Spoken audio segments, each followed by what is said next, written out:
Pemirsa, kita awal informasi Ainis pagi hari ini dari hujan deras yang mengguyur wilayah Kota Bekasi, Jawa Barat sejak sore hingga malam hari membuat ratusan rumah warga di perumahan Jati Bening Permai, Pondok Gede, Kota Bekasi, Jawa Barat terendam banjir.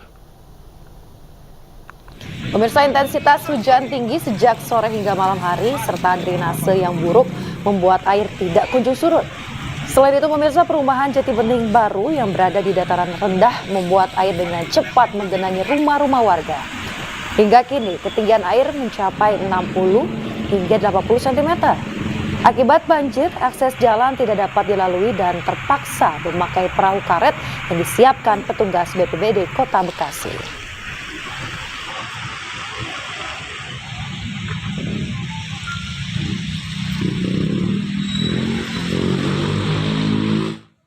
Kebakaran menimpa 13 ruko pakaian di Kabupaten Bekasi, Jawa Barat.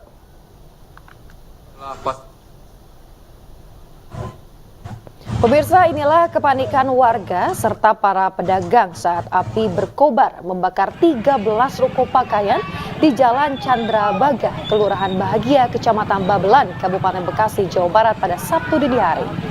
Banyaknya material bahan bangunan yang mudah terbakar membuat api cepat menghanguskan bangunan lainnya. Api pertama kali muncul dari salah satu ruko pakaian yang mengalami korsleting listrik. Sebanyak 7 unit mobil pemadam kebakaran diterjunkan ke lokasi untuk memadamkan api. Tidak ada korban jiwa maupun luka dalam kejadian tersebut, namun kerugian ditaksir mencapai ratusan juta rupiah.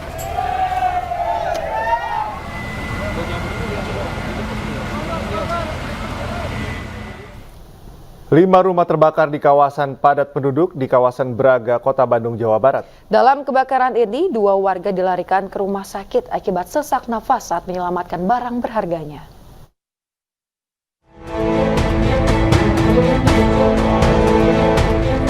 Kebakaran terjadi dan terekam kamera warga di kawasan Braga, Kota Bandung, Jawa Barat pada Jumat sore, tepatnya pada pukul 16.30 waktu Indonesia Barat. 5 rumah terbakar akibat kejadian ini. Dugaan sementara api berasal dari korsleting di rumah kosong. Proses pemadaman sempat terhambat karena lokasi kejadian berada di kawasan padat penduduk. Selain itu, api tetap melahap isi bangunan dikarenakan banyaknya material yang mudah terbakar meski cuaca sedang hujan. Kendala kan ini kawasan cukup padat penduduk ya, jadi memang akses jalan cukup sulit, tetapi alhamdulillah kan sarana prasarana di SKPD Kota Bandung cukup mumpuni, jadi kita bisa pasang selang sejauh mungkin. Tidak ada korban jiwa dalam kejadian ini, namun 2 warga dievakuasi ke rumah sakit diduga sesak nafas akibat kepulan asap saat menyelamatkan barang berharga dari kobaran api. Dari Bandung, Jawa Barat, Ervan David, iNews melaporkan.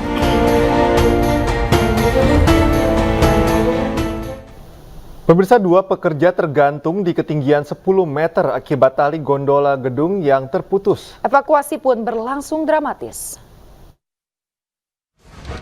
Ada 2 korban. Infokan itu ada turun dari kita. Proses evakuasi 2 pekerja kebersihan yang tergantung di gondola di salah satu gedung universitas di Jakarta berlangsung dramatis. Reza dan Dimas, keduanya terjebak di lantai 6 lantaran salah satu tali gondola terputus saat tengah membersihkan gedung. Petugas pemadam kebakaran langsung bergerak cepat menuju lokasi untuk evakuasi. Dalam waktu 45 menit, satu persatu pekerja kebersihan pun berhasil diselamatkan. Usai diselamatkan, mereka diberikan penanganan medis guna memastikan mereka dalam kondisi stabil. 2 orang korban, ada 2 karyawan sedang di dalam gondolanya. Dia sedang membersihkan gedung dari UNJ itu sendiri. Nah, ya kita berusaha akan mengevakuasi manusianya dulu, orangnya dulu. Dan setelah kita evakuasi, satu bisa turun dengan manual, dan lanjutnya yang kedua kita bantu untuk turun dengan didampingi oleh tim dari damkar. Sementara itu, dalam proses evakuasi, sedikitnya 10 personil pemadam kebakaran beserta alat evakuasi dan 1 unit mobil ambulans dikerahkan ke lokasi. Dari Jakarta, Rizky Falufi, iNews melaporkan.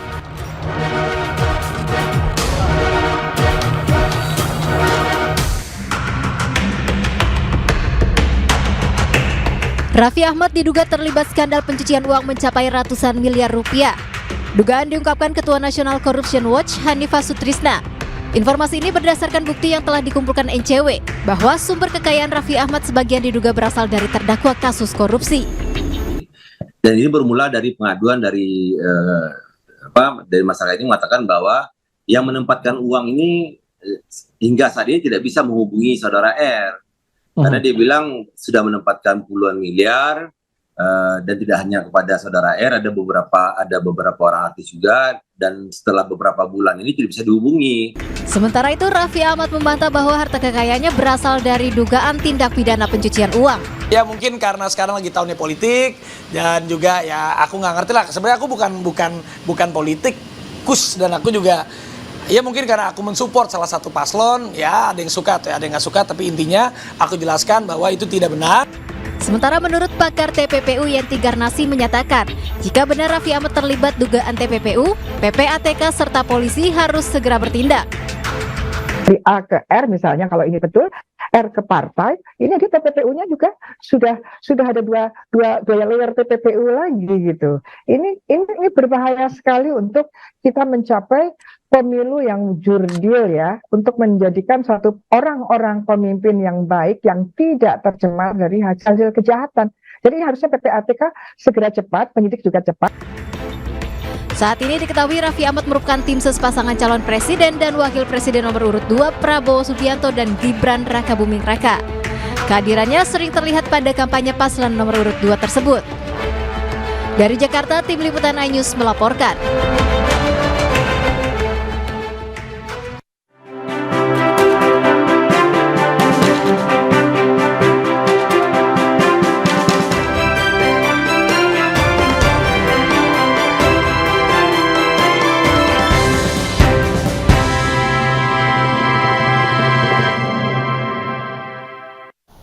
Pemirsa, kita ke informasi jelang pemilu. Alumni Perguruan Muhammadiyah atau APM menyerukan tolak pasangan Capres-Cawapres nomor urut 2 Prabowo Subianto Gibran Rakabuming Raka, dan APM menilai pencalonan Gibran telah merekayasa konstitusi dan juga berpotensi melanggengkan politik dinasti. Selain itu, pemirsa, APM juga menyayangkan cawe-cawe Presiden Joko Widodo dalam penyelenggaraan Pilpres 2024 sehingga terkesan ingin melanjutkan kekuasaan. Alumni Perguruan Muhammadiyah menyampaikan penolakan Capres-Cawapres nomor urut 2 Prabowo Gibran karena dinilai telah mencederai demokrasi.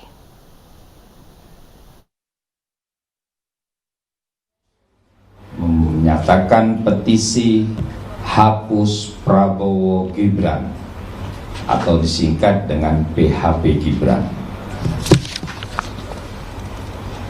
Dalam khitohnya, Muhammadiyah adalah organisasi sosial keagamaan, bukan organisasi politik, tidak terafiliasi dan tidak mempunyai hubungan organisatoris dengan kekuatan politik atau organisasi politik manapun.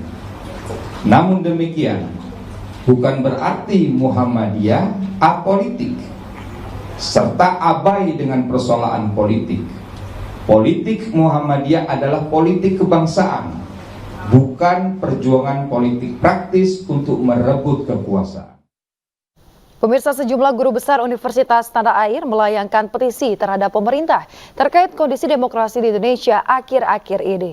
Sivitas Akademika UI, Unhas, dan UNAN menuntut pulihnya demokrasi yang dinilai banyak terjadi penyimpangan.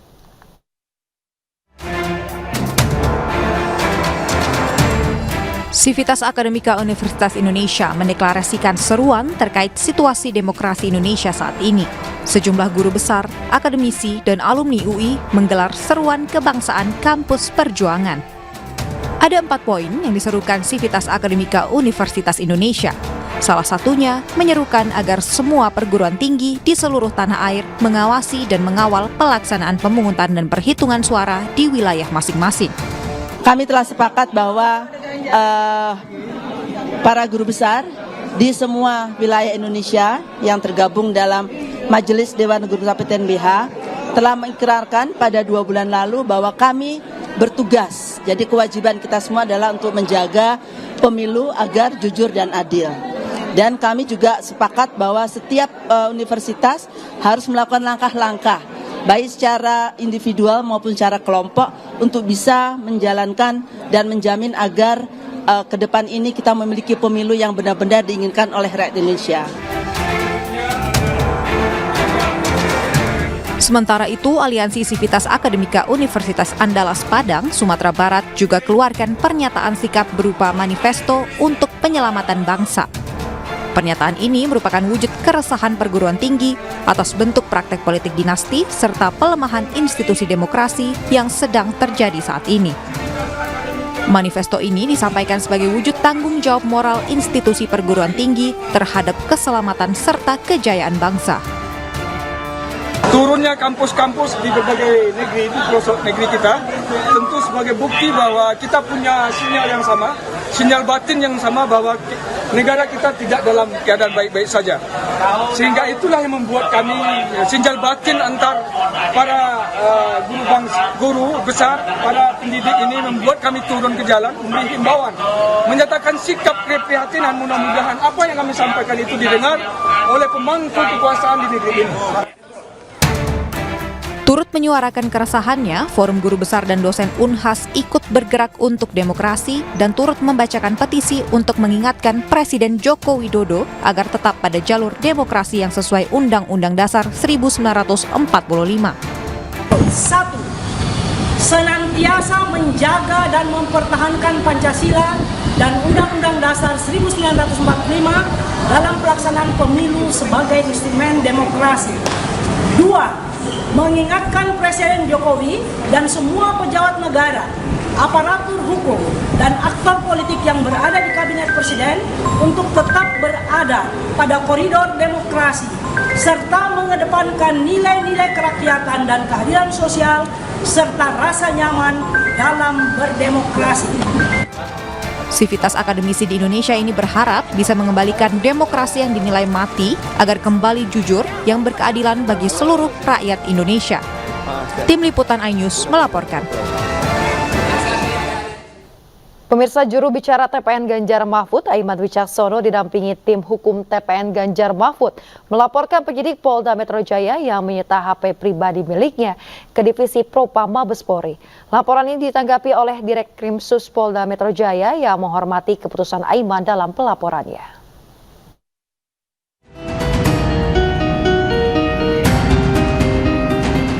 Juru bicara TPN Ganjar Mahfud, Aiman Wicaksono, dan tim hukum TPN Ganjar Mahfud mendatangi gedung Divpropam Mabes Polri untuk melaporkan penyidik Polda Metro Jaya terkait penyitaan handphone pribadi miliknya saat pemeriksaan terkait kasus dugaan penyebaran berita bohong atau hoax. Kita datang ke Propam ini ya, untuk melaporkan dari terkait dengan tindakan penyidikan terhadap kasus yang menimpa saya di Polda Metro Jaya. Nanti detailnya akan disampaikan oleh penasihat hukum dari TPN Ganjar Mahfud. Wakil Direktur Eksekutif Deputi Hukum TPN Ganjar Mahfud, Vincentius Mendrova menjelaskan, aduan ke Divpropam Mabes Polri untuk dapat mengevaluasi proses penyidikan yang terjadi di Polda Metro Jaya. Tentu kita berharap bahwa dalam penyelesaian ini semestinya dikedepankan penyelesaian berdasarkan undang-undang pers. Nah, ini kita meminta Propam mengevaluasi itu, memeriksa itu, menginvestigasi itu berkaitan dengan hal-hal yang tadi kita sudah sampaikan. Menanggapi pelaporan tersebut, Direkkrimsus Polda Metro Jaya, Kombes Pol Ade Safri Simenjuntak menghormati keputusan Aiman dalam pelaporan tersebut. Ade Safri menegaskan tindakan penyitaan terhadap sejumlah barang bukti seperti telepon genggam, akun Instagram, dan email sudah sesuai dengan ketentuan yang berlaku. Dan tanggal 24 penetapan izin sita dari Pengadilan Negeri Jakarta Selatan telah terbit, dan pada tanggal 26 itu yang menjadi dasar bagi penyidik untuk melakukan penyitaan terhadap HP saudara AW. Ya. Jadi saya kira apa yang sudah dilakukan oleh penyidik sudah sesuai dengan aturan maupun regulasi yang berlaku. Dan kami jamin penyidikan yang dilakukan berjalan secara profesional, transparan, akuntabel, dan bebas dari segala bentuk intervensi ataupun apapun juga yang mengganggu jalannya penyidikan yang dilakukan dalam penanganan perkara hukum. Aiman bersama tim hukum TPN juga akan melakukan pra-peradilan ke Pengadilan Negeri Jakarta Selatan pekan depan terkait prosedur penahanan telepon seluler miliknya. Dari Jakarta, Tim Liputan iNews melaporkan.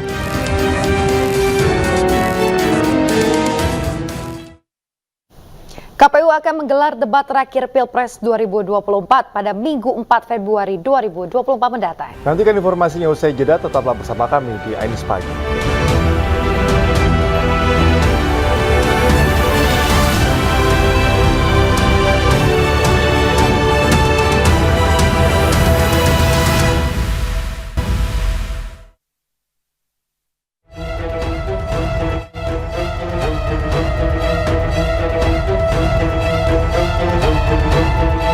Debat kelima pemilihan presiden 2024 akan jadi kesempatan terakhir para calon presiden untuk meyakinkan pemilih dengan memberikan penekanan pada isu-isu krusial dalam tema debat.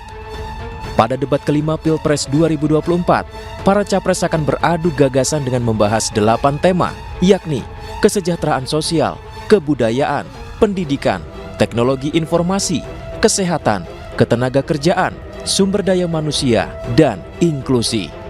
Ajang ini akan menjadi kesempatan terakhir para calon presiden untuk meyakinkan pemilih, mengingat waktu pencoblosan tinggal menghitung hari.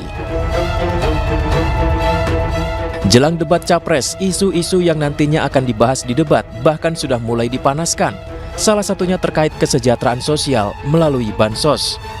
Bansos yang sejatinya untuk membantu masyarakat kini menjadi sorotan tajam karena kerap dipakai menjadi lahan manipulasi dan alat tunggangan politik. Bahkan bansos pun kerap menjadi sasaran korupsi oknum pejabat. Bila merujuk pada debat capres pertama dan kedua, ketiga calon sama-sama berani menyerang hingga membongkar konsep dan strategi calon presiden. Kini, baik secara langsung maupun melalui para juru bicara, ketiga capres menyatakan siap menghadapi debat pamungkas. Bahkan semuanya mengklaim capresnya yang paling siap dan memiliki pengalaman serta prestasi dalam tema debat kelima. Lantas, siapa yang akan tangkas dan terengginas pada debat pamungkas? Tim Liputan iNews melaporkan. Pemirsa, Presiden Joko Widodo menunjuk Menteri Dalam Negeri Tito Karnavian sebagai pelaksana tugas Menko Polhukam pengganti Mahfud MD. Tito akan menjalankan tugas dan tanggung jawab sebagai Menko Polhukam sampai ada penunjukan Menko Polhukam definitif.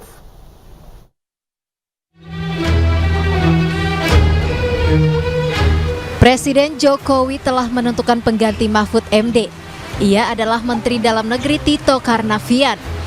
Tito akan menjabat PLT Menko Polhukam sampai adanya Menko Polhukam definitif. Tito menggantikan Mahfud MD yang mengundurkan diri dari jabatan Menko Polhukam pada Kamis 1 Februari 2024. Penunjukan Tito Karnavian tertuang dalam keputusan Presiden nomor 20/P tahun 2024 yang ditekan Jokowi.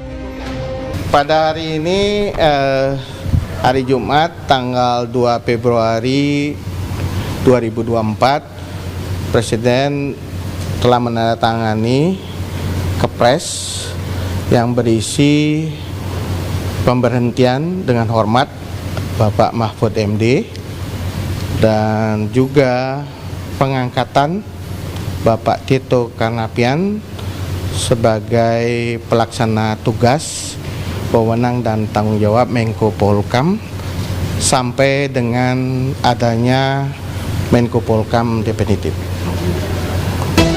Jokowi secara resmi memberhentikan secara hormat Mahfud MD sebagai Menko Polhukam. Dari Jakarta, Tim Liputan iNews melaporkan.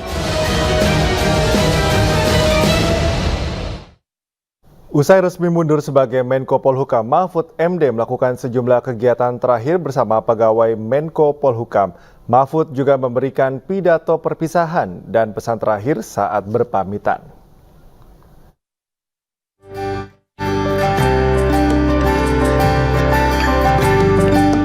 Cawapres nomor urut 3, Mahfud MD, melakukan kegiatan terakhir sebagai Menko Polhukam usai mengajukan surat pengunduran diri ke Presiden Joko Widodo. Mahfud MD bersama sejumlah pegawai Kemenko Polhukam lari pagi di Monumen Nasional Jakarta. Usai olahraga bersama, Mahfud MD memberikan pidato perpisahan di halaman kantor Kemenko Polhukam. Dalam pidatonya, Mahfud berpesan kepada seluruh pegawai untuk terus berolahraga dan bekerja dengan jujur. Saudara sekalian, ya minggu depan saya tidak tahu saudara berolahraga di mana. siapa hari Jumat depan. Paling tidak Pak Sesmen akan memimpin olahraga. Teruslah berolahraga. Ya, tapi yang terpenting dari itu teruslah bekerja dengan penuh kejujuran, tidak boleh culas. Selain berolahraga bersama, hari ini Mahfud MD juga mulai berkemas dari ruangannya di kantor Kemenko Polhukam. Mahfud mengundurkan diri dari jabatannya sebagai Menko Polhukam karena menjadi peserta pemilu 2024 sebagai cawapres Ganjar Pranowo. Dari Jakarta, Amrina Rida, Hoirudin, iNews melaporkan.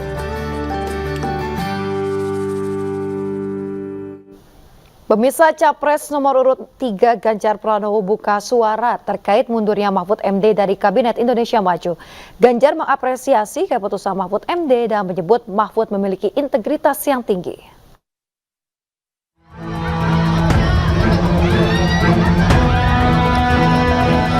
Capres nomor urut 03, Ganjar Pranowo menanggapi sikap cawapresnya Mahfud MD yang mundur sebagai Menko Polhukam dalam Kabinet Indonesia Maju pimpinan Presiden Joko Widodo.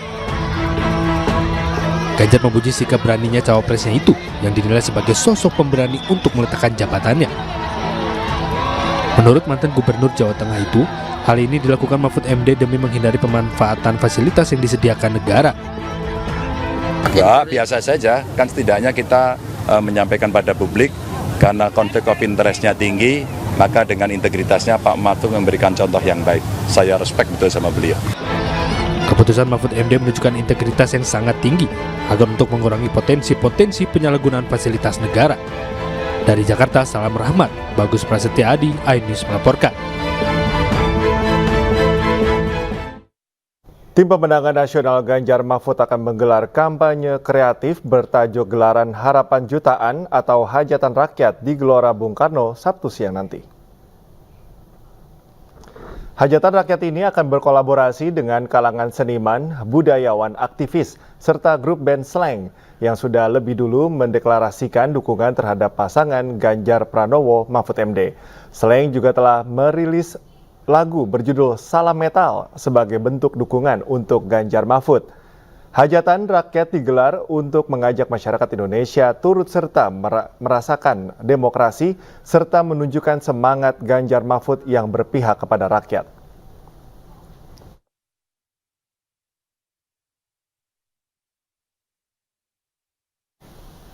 Pemirsa, calon presiden nomor urut 3 Ganjar Pranowo belusukan di Pasar Palimo, Palembang. Ganjar mendengarkan keluhan para pedagang terkait masih mahalnya harga bahan pokok di kota Palembang.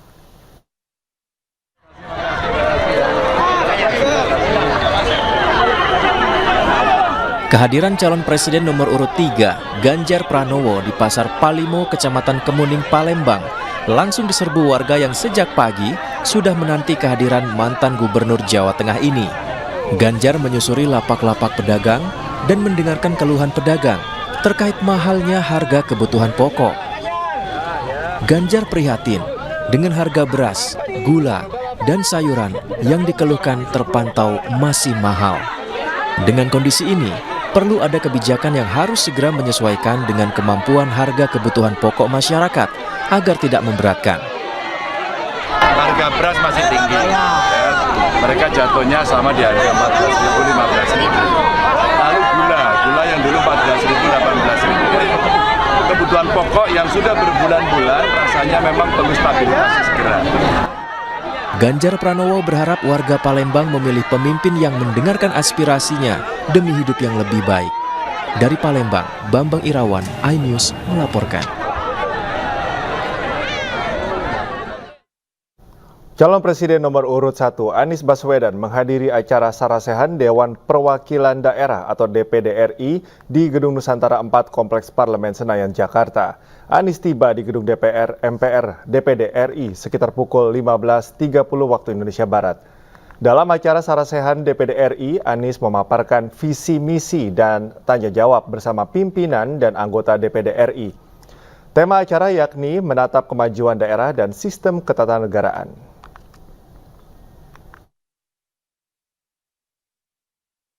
Indonesia beserta calon.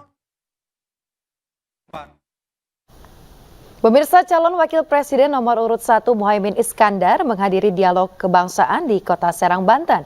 Muhaimin percaya dirinya dan Anies Baswedan akan memenangi suara terbanyak di wilayah Banten.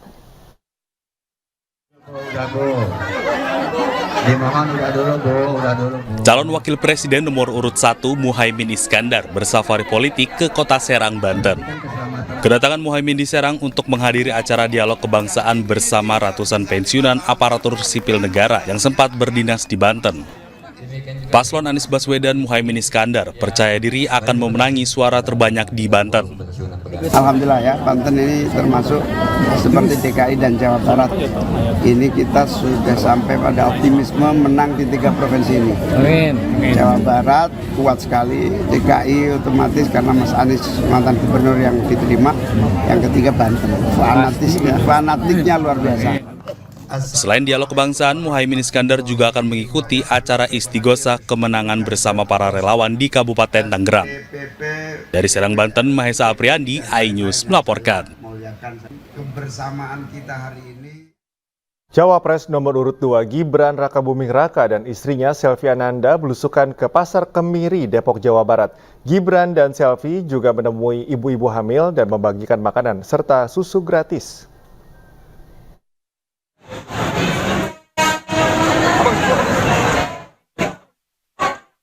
Calon Wakil Presiden nomor urut 2 Gibran Rakabuming Raka dan istrinya Selvi Ananda belusukan ke Pasar Kemiri di Beji, Depok, Jawa Barat. Gibran dan Selvi menyapa dan berbincang bersama pedagang.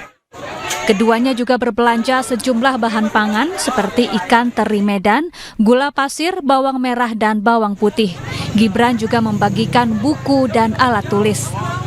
Kepada Gibran, para pedagang berharap agar harga kebutuhan pokok bisa stabil dan mudah dijangkau masyarakat.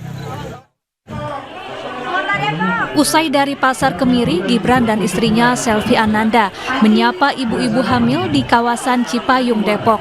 Gibran dan Selvi juga mengingatkan para ibu hamil agar rutin memeriksakan kehamilan ke dokter atau bidan, mengonsumsi makanan bergizi, dan memberikan ASI eksklusif kepada bayi. Khusus untuk ibu hamil, termasuk susunya tadi ada susu. Kegiatan hari ini apa aja nih? Ya menyapa warga aja yang ada di Depok, hampir ke pasar. Ya.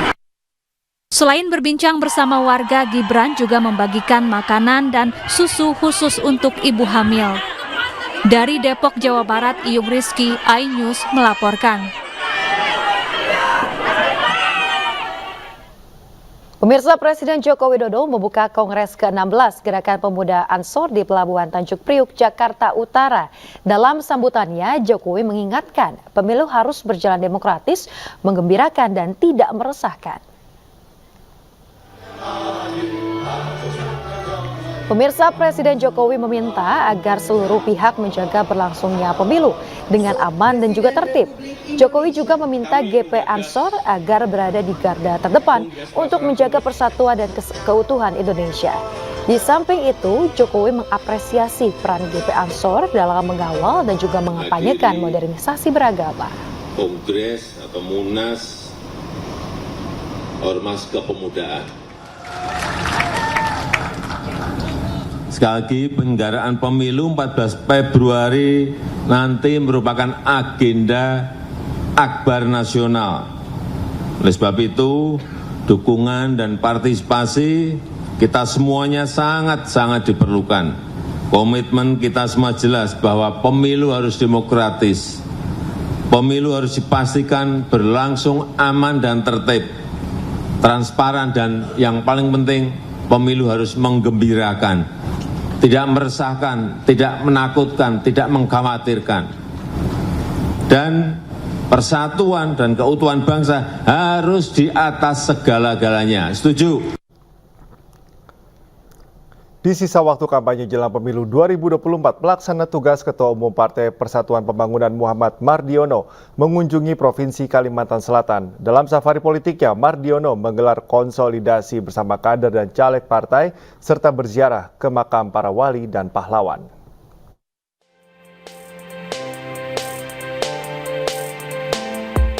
Dalam rangka konsolidasi hingga ke akar rumput, PLT Ketua Umum P3 Muhammad Mardiono bertemu para kader dan calon legislatif seprovinsi Kalimantan Selatan di Kecamatan Martapura, Kabupaten Banjar. Pimpinan partai nomor urut 17 ini menyampaikan beberapa pesan kepada para kader, salah satunya untuk menyatukan suara umat dalam pemilu mendatang.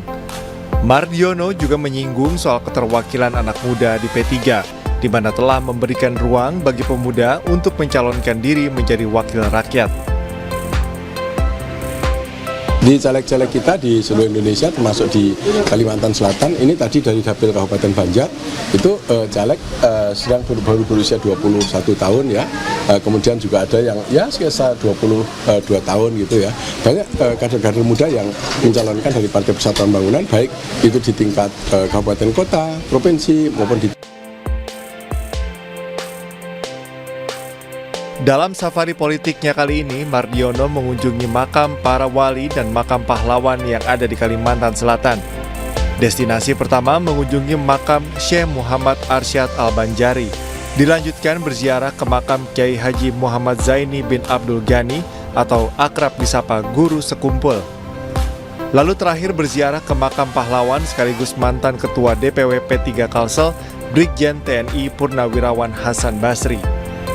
Pimpinan partai berlambang Ka'bah ini menyebut kehadirannya ke makam para wali merupakan bentuk mengenang jasa sekaligus ikhtiar politik spiritual.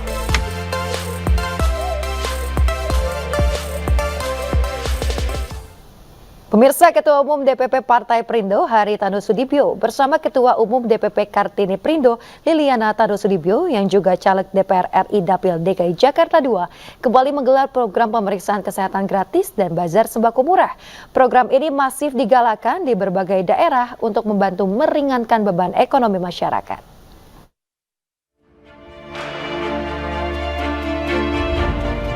Ratusan warga menyambut antusias kedatangan Ketua Umum Partai Perindo Haritanu Sudibyo dan Ketua Umum Kartini Perindo Liliana Tanu Sudibyo di Bendungan Jago, Utan Panjang, Kemayoran, Jakarta Pusat. Keduanya hadir bersama para caleg Partai Perindo untuk memantau langsung pelaksanaan program pemeriksaan kesehatan gratis dan bazar sembako murah agar tepat sasaran membantu masyarakat kecil yang membutuhkan. Ya, dalam rangka kegiatan sosial, bazar murah dan pemeriksaan kesehatan gratis yang merupakan kegiatan rutin bagaimana Partai Perindo melayani masyarakat. Sebagai caleg-caleg Perindo tentunya harus turun ke masyarakat. Karena dengan turun ke masyarakat mereka mengerti banget apa yang diperlukan masyarakat, aspirasi dari masyarakat tersebut. Jadi dengan turunnya itu kita benar-benar mensupport mereka. Kepada Partai Perindo melalui para calegnya, warga berharap partai bernomor urut 16 ini selalu mengutamakan dan memperjuangkan kepentingan rakyat kecil. Sangat membantu, bagus sekali, apalagi ada cek kesehatan ya, gratis, biasanya kan kami bayar kan, kami kan rakyat miskin. Semoga dengan pimpinnya Partai Perindo, negeri Indonesia makin maju dan jaya. Di wilayah ini juga membutuhkan perhatian khusus, karena lingkungannya memang lingkungan yang agak padat. Ya kalau istilah dulu itu agak perlu pembenahan secara. Dalam kegiatan ini, Liliana Tanu Sudibyo yang juga caleg DPR RI Dapil DKI Jakarta II Partai Perindo turut mensosialisasikan tata cara pencoblosan kertas suara di Pemilu 2024. Dari Jakarta, Elsya Casey, Muhammad Fakih, iNews melaporkan. Bazar murah minyak goreng digelar Gusti Kanjeng Ratu Ayu Kus Indria, caleg DPR RI Dapil 5 Jateng nomor urut 1 Partai Perindo di Boyolali dan Sukoharjo, Jawa Tengah. Warga sangat antusias mendapatkan minyak goreng yang dijual hanya Rp5.000 per liternya. Warga Desa Gombang, Kecamatan Sawit, Boyolali, Jawa Tengah menyerbu bazar minyak goreng yang diadakan Partai Perindo di kampung mereka. Warga dilayani langsung Gusti Kanjeng Ratu Ayu Kus Indria yang merupakan putri mendiang Sri Susuhunan Pakubuwono XII dan sekaligus caleg DPR RI Dapil 5 Jawa Tengah nomor urut 1 dari Partai Perindo. Harapan kami masyarakat dapat memperoleh harga murah ini sehingga membantu mereka untuk meringankan beban ekonominya yang semakin berat akhir-akhir ini. Dapat minyak 1 liter dari PT Perindo Bazar. Bazar murah? Iya. 5.000 Pak. Bazar murah minyak goreng juga diadakan Gusti Kanjeng Ratu Ayukus Indriah bersama para caleg Partai Perindo untuk warga di Desa Wirun, Kecamatan Mojo Laban, Kabupaten Sukoharjo. Perindo. Itu beli minyak tadi berapa, Bu? 5.000. 5.000, dapat kupon. Ya. Oh, itu beli 2. Ya. Mungkin menanggapi ini, Bu, seperti apa? Kira-kira senang loh. Senang. Gusti Kanjeng Ratu Ayukus Indriah juga mengajak warga untuk menggunakan hak pilihnya pada pemilu 2024 dengan mencoblos sesuai hati nurani masing-masing. Tim Liputan iNews melaporkan.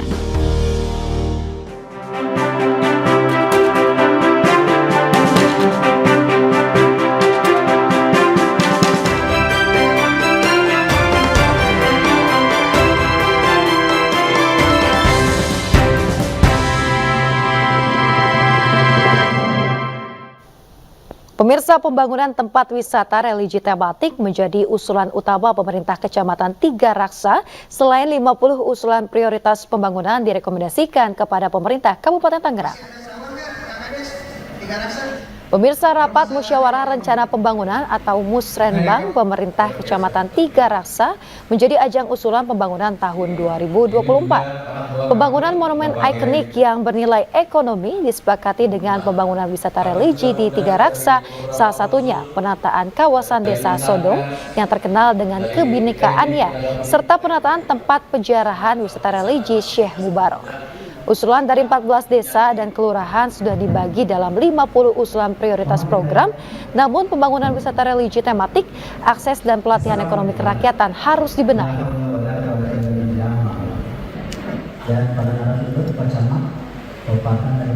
Situs bersejarah itu bisa diaktualisasikan ke depan dengan pelatihan, pemenuhan kebutuhan infrastruktur dasar, jalan-jalannya maupun pemberdayaan ekonominya. Nah, ini akan dimulai dengan Yordania lolos ke semifinal AFC Asian Cup 2023 usai menaklukkan Tajikistan dengan skor 1-0. Informasi selengkapnya kami hadirkan usai jeda. iNews Pagi segera kembali.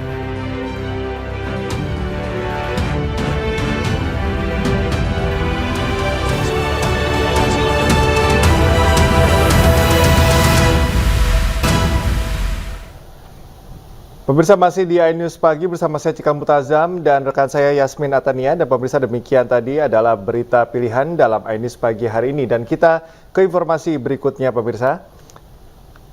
Di mana ratusan warga Desa Tambak, Kecamatan Cimarga, Kabupaten Lebak, Banten melakukan aksi unjuk rasa di depan kantor pemerintahan Kabupaten Lebak, Banten. Mereka menuntut ganti rugi fasilitas sosial yang terdampak pembangunan waduk Karian sejak tahun 2014. Intinya kita pengen ketemu dan ujung tanda tangannya bisa dipertanggungjawabkan. Ratusan warga Desa Tambak, Kecamatan Cimarga, Kabupaten Lebak, Banten berunjuk rasa di depan kantor Bupati Lebak. Aksi ini digelar untuk menuntut ganti rugi fasilitas sosial warga yang terdampak pembangunan waduk Karian.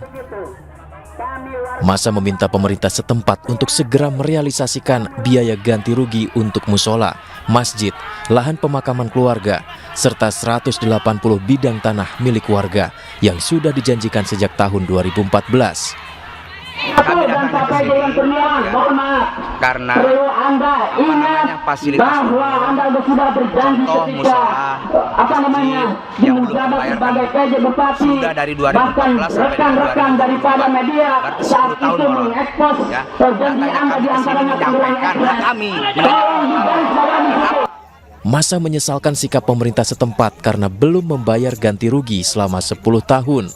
Masa juga mengancam untuk tetap berada di depan kantor bupati hingga tuntutan mereka terpenuhi. Dari Lebak, Banten, Iskandar Nasution, iNews melaporkan. Bupati Rokan Hilir, Aprizal Sintong, dan Wakil Bupatinya Sulaiman terlibat pertengkaran hingga nyaris baku hantam. Pertengkaran antar bupati dan wakil bupati itu terjadi saat keduanya menghadiri acara pelantikan kepala desa.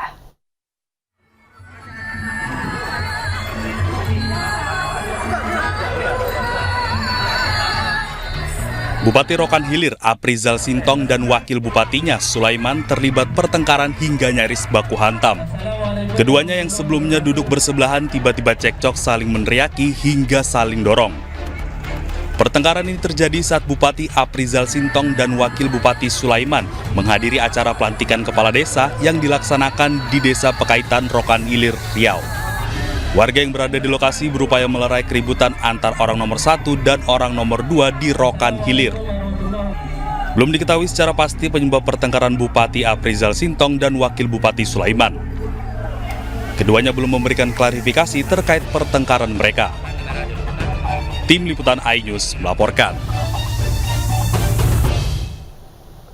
2 orang pelaku pencurian kendaraan bermotor di 16 lokasi diringkus tim Kelambit Satreskrim Polres Bangka. Polisi pun mengamankan 16 motor hasil curian, 1 kompresor dan 1 mesin pompa air.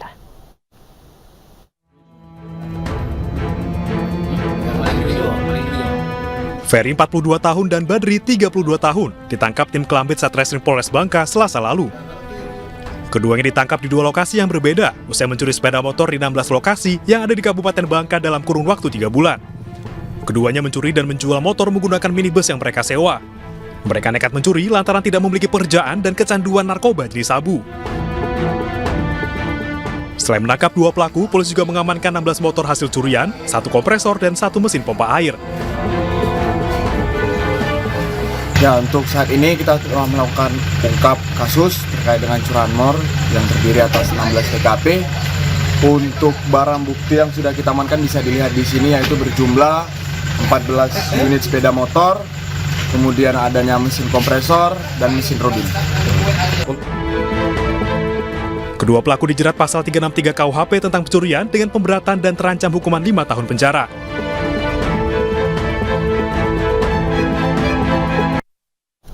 Pemirsa, Anda harus lebih waspada seiring peredaran permen coklat berbahan baku ganja. Ya, pemirsa, polisi pun menggerebek rumah kontrakan di Bogor, Jawa Barat, tempat bandar narkoba menumbuk daun ganja yang dicampur coklat hingga berbentuk permen bola.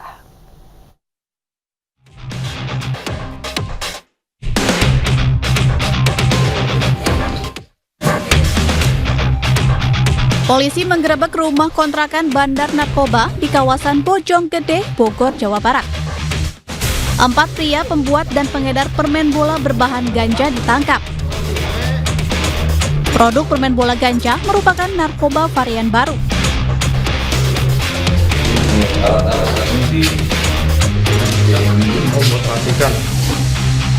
Pelaku menumbuk ganja kering menjadi serbuk kemudian mencampur bahan coklat. Dari campuran ini, pelaku membentuk coklat ganja mirip permen bola. Pelaku mengaku varian baru dalam bentuk coklat ini tak mudah terbongkar dan meraup keuntungan berkali lipat. Permen coklat ganja dijual per butir dan ditawarkan di media sosial. Coklat ganja itu ada produk di wilayah Jawa Barat ini merupakan modus baru dan para tersangka juga mempunyai ide mencoba-coba untuk mencampurkan ganja yang sudah dibumbukan dengan coklat tersebut, kemudian dijual melalui sistem online. Beberapa ada yang sudah dipasarkan, ada juga yang dikonsumsi oleh si tersangka sendiri dan mereka menyatakan bahwa efeknya hampir sama dengan ganja ini. Polisi meminta orang tua lebih waspada karena kalangan pelajar rentan menjadi sasaran pengedar permen bola ganja. Ini mencampur coklat ya dengan ganja ya. Jadi pesan kepada para orang tua agar waspada terhadap keluarganya ataupun anak-anaknya ya, coklat ini ternyata bisa dicampur sama ganja ya. Dan ini kita tangkap ya, 1 tersangka di kos-kosan di daerah Bojonggede. Sebagai barang bukti, petugas menyita coklat ganja dan ganja kering sebagai bahan pelaku. Para pelaku diancam hukuman 5 tahun penjara. Dari Bogor, Jawa Barat, Andi Firmansyah, iNews melaporkan.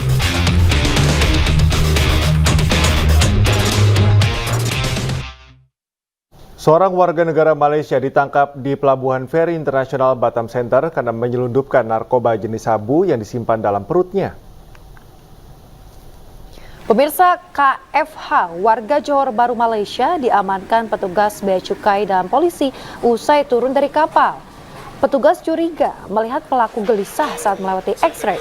Pelaku pun dironsen petugas dan hasilnya ditemukan 29 bungkusan berisi sabu di dalam perut. Pelaku mengaku jika ada 26 bungkus berisi sabu dimasukkan ke tubuhnya dengan cara ditelan, sedangkan 3 bungkusan lainnya dimasukkan ke perut melalui anus. Proses mengeluarkan bungkusan sabu yang disimpan di dalam perut memerlukan waktu yang cukup lama serta tindakan medis. Rencananya narkoba ini akan diserahkan ke salah seorang warga Batam yang diduga sebagai pemilik barang haram tersebut. Petugas masih melakukan pengejaran terhadap pelaku.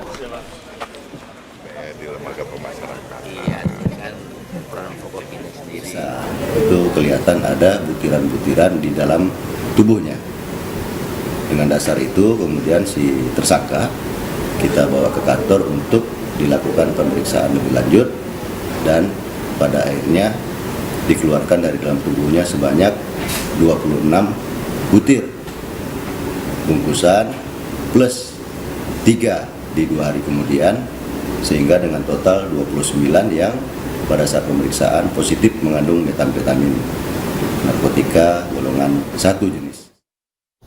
Pemirsa, pelaku pembunuhan yang mayatnya ditemukan dalam kondisi terbungkus terpal dengan tangan terikat di perairan Desa Bayen, Aceh Timur, Provinsi Aceh ditangkap. Dan pelaku merupakan karyawan korban yang sakit hati karena korban kerap kali menagih utang.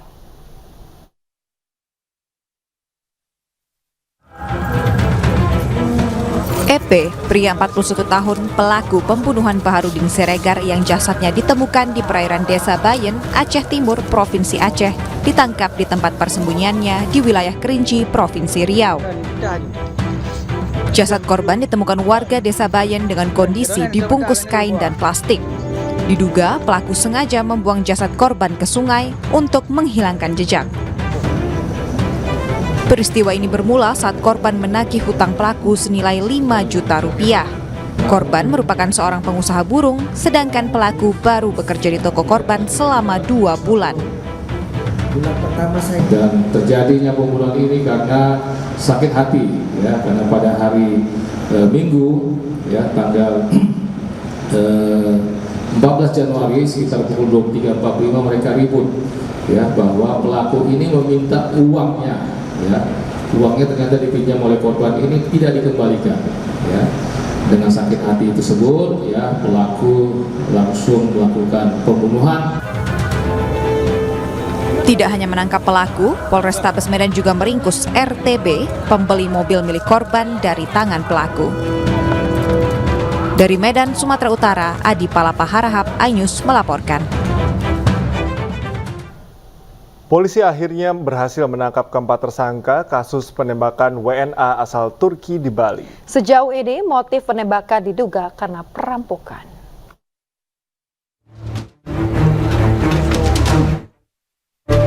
Inilah para pelaku penembakan WNA asal Turki yang terjadi di sebuah villa di kawasan Badung, Bali beberapa waktu lalu. Dengan tangan terborgol, mereka hanya bisa pasrah saat digiring polisi. Sebelumnya, petugas gabungan berhasil menangkap 1 orang pelaku yang masih buron di Terminal Nganjuk, Jawa Timur. Tersangka yang telah dilakukan penangkapan tersebut sudah berada di Polres Badung bersama 3 tersangka lainnya untuk dilakukan proses hukum lebih lanjut. Kini keempat tersangka menjalani pemeriksaan polisi. Penyidik Polres Badung juga telah menemukan senjata api yang digunakan para tersangka tak jauh dari lokasi penembakan. Sejauh ini, polisi hanya menemukan motif perampokan dalam peristiwa yang terjadi pada 23 Januari lalu. Dari Denpasar, Bali, Indira Ari, iNews melaporkan.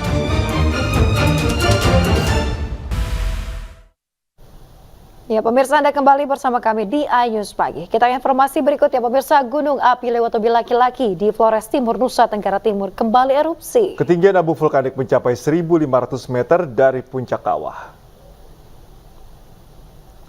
Gunung Lewatobi Laki-Laki erupsi menyemburkan abu vulkanik disertai guguran awan panas. Erupsi terjadi sebanyak 3 kali dengan ketinggian abu vulkanik mencapai 1.500 meter dari puncak gunung pada erupsi yang terakhir. Kolom abu vulkanik tebal condong ke arah utara. Warga diminta tidak melakukan aktivitas di radius 5 km dari kaki Gunung Lewotobi. Gunung api Lewotobi laki-laki masih berstatus level 3 atau siaga.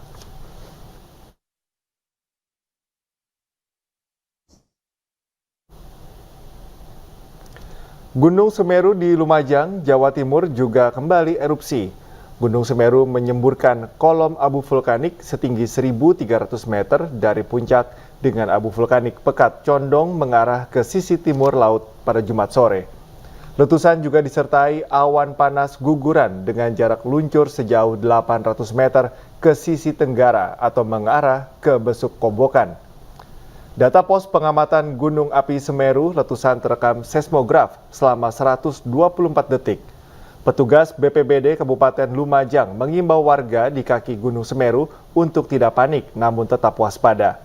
Status Gunung Semeru masih berada di level 3 atau siaga.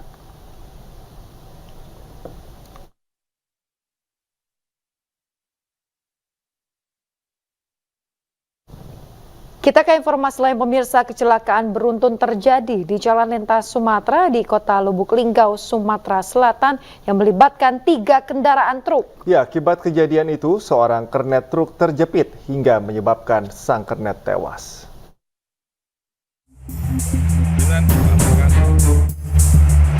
Inilah video rekaman detik-detik warga saat proses evakuasi kernet truk yang terjepit di kabin truk di bagian kiri akibat laga beruntun di Kota Lubuk Linggau, Sumatera Selatan. Proses evakuasi sendiri berjalan dramatis. Terlihat petugas kepolisian dan dibantu warga sedang sibuk berusaha membantu kernet yang terjepit. Evakuasi sempat terkendala dengan bagian depan truk yang ringsek dan menjepit di bagian kaki kernet. Setelah berjibaku, petugas dan warga berhasil mengevakuasi kernet dalam kondisi tak sadarkan diri dan dibawa ke rumah sakit di Kota Lubuk Linggau untuk dirawat. Namun saat menjalani perawatan, sang kernet meninggal dunia. Sementara sang supir mengalami patah tulang kaki sebelah kiri dan luka robek di paha dan dirawat di rumah sakit Kota Lubuk Linggau. Kejadian kecelakaan itu terjadi bermula mobil truk yang sedang parkir di bahu jalan jalur sebelah kiri sedang mengisi minyak. Kemudian ketiga truk terlibat kecelakaan hingga membuat seorang kernet terjepit dan tewas saat menjalani perawatan di rumah sakit. Berapa mobil, Pak? Ini kalau saya dengar tadi kan pas kejadian itu saya tidak ada kan. Itu sekitar 3 mobil. Ada korban tadi, Pak? Ada lah. Yang mobil ini, yang nomor itu korbannya. 1 mobil. Meninggal ya, Pak? Ya. Kasus kecelakaan ini sudah ditangani petugas Satlantas Polres Lubuk Linggau. Untuk penyebab kecelakaan, pihak kepolisian saat ini masih mencari keterangan saksi-saksi di sekitar guna mengetahui penyebab kecelakaan. Dari Lubuk Linggau, Sumatera Selatan, Sudirman, iNews melaporkan.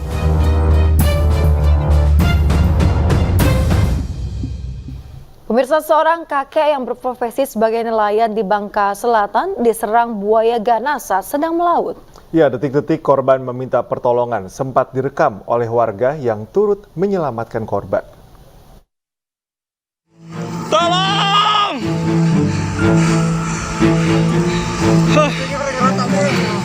Tolong! Baharudin, kakek berusia 75 tahun warga dusun Mempunai, Kabupaten Bangka Selatan, Bangka Belitung, diserang buaya ganas saat sedang menyungkur udang di laut setempat. Warga yang menyelamatkan korban sempat merekam detik-detik korban meminta pertolongan. Tapi saya pun melihat ke arah sini, ke tempat kawan-kawan sambil minta pertolongan juga, tolong saya tidak tolong seperti itu kan. Nah, setelah jarak sekitar antara sekitar 50 meter, saya kelihatan bahwa itu berarti ada kejadian. Nah, saya lihat itu ada ini, Bapak itu, Pak Haji Baha itu lagi berusaha berjuang menyelamatkan dari serangan buaya itu. Jadi korban itu luka-lukanya di bagian mana aja, Bang? Kalau saya nggak salah lihat itu antara di bawah pinggul, di bawah bokong itu yang kayak semacam luka dalam lah, sama di punggung itu yang saya kelihatan. Tim BPBD dan Damkar Bangka Selatan bersama warga setempat saat ini masih terus berjaga dan berupaya menangkap buaya di perairan ini lantaran kerap mengganggu nelayan saat melaut. Dari Kabupaten Bangka Selatan, Bangka Belitung, Wiwin Suseno, iNews melaporkan. Pemirsa, tepat hari ini, 3 Februari 2024, Indonesia dan Rusia merayakan 74 tahun hubungan persahabatan. Sama-sama menyelenggarakan pemilu, Presiden Putin tetap menjalin hubungan baik dengan Indonesia. Siapapun presiden yang terpilih kelak. Dan simak wawancara iNews dengan Duta Besar Federasi Rusia untuk Indonesia, Lyudmila Vorobyeva, berikut ini.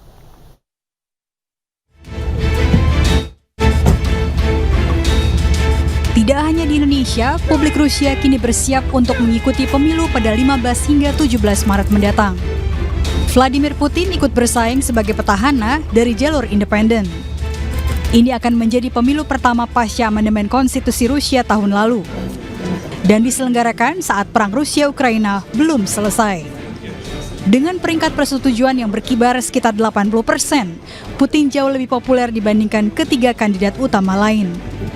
Kepada iNews, Duta Besar Federasi Rusia untuk Indonesia, Lyudmila Vorobyeva, mengatakan Vladimir Putin telah mengumpulkan 2 juta lebih tanda tangan sebagai syarat untuk ikut maju dalam Pilpres mendatang. In our system, if you want to be an independent candidate, you have to present to the Central Election Commission 300,000 signatures. As far as I know, he collected more than 2 million. So that shows actually the overwhelming support that our people give to President Putin and his policies. Dalam kunjungannya ke Moskow tahun lalu, Jokowi menyampaikan dukungan kepada Putin yang menjalin hubungan baik dengan Indonesia sejak era Megawati Soekarno Putri. Indonesia bahkan menawarkan diri untuk memediasi sengketa Rusia dengan Ukraina, ditandai dengan kunjungan Jokowi ke Kiev menemui Presiden Volodymyr Zelensky. Jika Putin menang, dan ini banyak diramalkan banyak pihak, maka kebijakan Putin terhadap Ukraina tidak akan berubah. Duta Besar Vorobyeva menampik tudingan Putin enggan merintis jalan damai. Policies will be continued. And if you are asking me about the Ukrainian crisis and the situation there, it is clear now that without the military and financial support of the West and the big amount of defense equipment and many kind of support that the West, and I mean by the West, the United States and their allies are giving to Ukraine, this crisis would have been over a long time ago. They are just pouring oil into fire. It is clear that the so-called counter-offensive of Ukrainian army has failed. Slowly but steadily we're advancing. And the problem with the Ukrainian crisis is that we don't see any signs from Kiev that they want to engage in any kind of dialogue. Disinggung mengenai pemilu Indonesia dalam waktu dekat, Duta Besar Vorobyeva tidak menjagokan siapapun, meski mengaku mengenal baik sejumlah kandidat.